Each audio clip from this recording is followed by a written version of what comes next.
Hey guys, it's Kevin here. Today I'm going to share with you guys what I do as a graphic designer because so many people have asked me, and I'll answer all you guys right here in this video.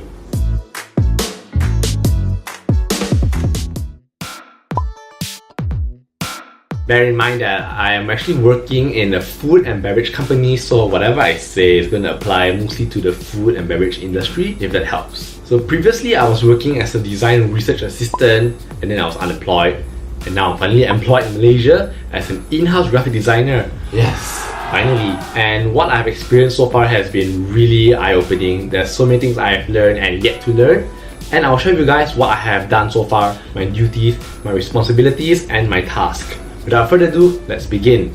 So firstly, I design visuals for campaigns. When my company does a campaign for, let's say, an event like Happy Hour, I will design the visuals for all kinds of mediums. I will start with designing a visual for the flyer, and with this same visual, I would then apply it into social media, where it will be kind of adapted for the Instagram sizing. I would also use that same visual adapted into print form for a bigger one like a poster or even a bunting. So basically what I have done is using the same visual but formatted into all kinds of mediums. The second thing I do is design collaterals for the restaurants. Collateral meaning printed materials that help the restaurant's communications. For example, the main thing that I design is the restaurant's menu, which is printed into different sizes. So I work with the layout, colors, getting the food names, the food prices listed out, and designing it to fit the restaurant's theme and feel.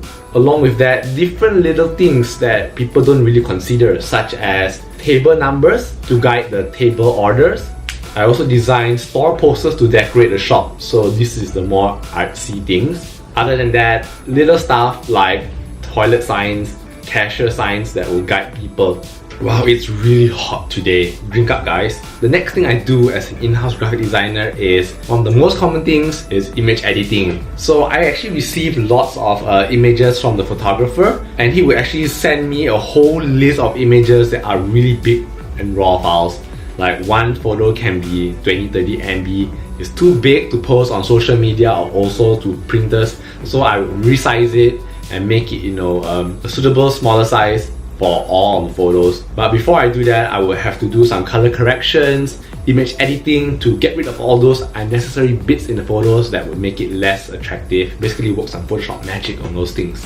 I've come to the point where I realized that somehow those apps on the phone that can do filters are even better at editing photos than me using Photoshop. The fourth thing that I do, which is really random and what I'm working on right now, is actually changing store prices for their menu. We have stickers on the walls that will show our prices, so I'm involved in changing the prices, and to do that I have to contact printers and contractors. Designers actually do more planning than we realize. A lot of logistics planning go into this because someone has to go to the shop to change the artwork. Speaking of contractors and printing, one of the most important things that I do is liaise with printers. Printers are my go-to people for everything because I have to get their quotation prices when I have design orders, know the best price, what is the good material, time frames, how fast can get things done. I have to actually settle all of those things. Once I get all of those details, I have to pass it to my supervisor or manager, where we will discuss whether it's a good option, and I'll go back again to the printer to renegotiate. There's a lot of back and forth with this. Once you find a decent printer who is good and most importantly fast, they will be your best friend. And if a printer is not fast enough, you basically just switch to someone else who is faster. The sixth thing that I am involved with is designing social media postings. So these are the Instagram posts that you see and like all the time, and the ads that you always skip. It's a new territory for me, social media, because I don't learn this when I was doing my degree.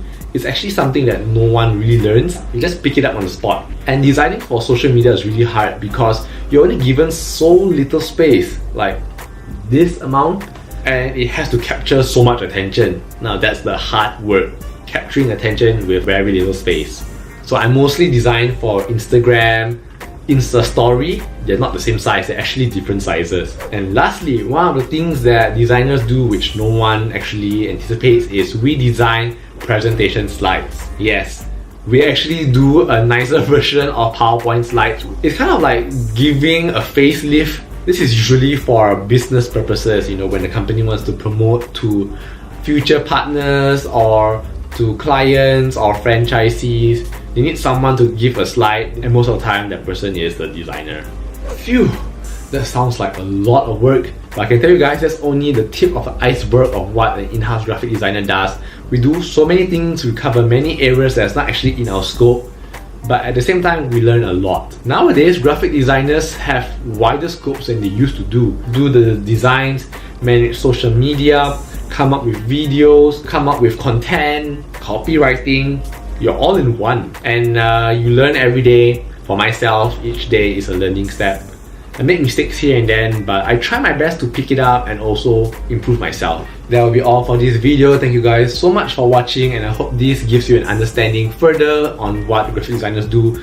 Most people do not understand what we do exactly. They think we're just drawing, literally drawing like fine artists, but we do more than that actually.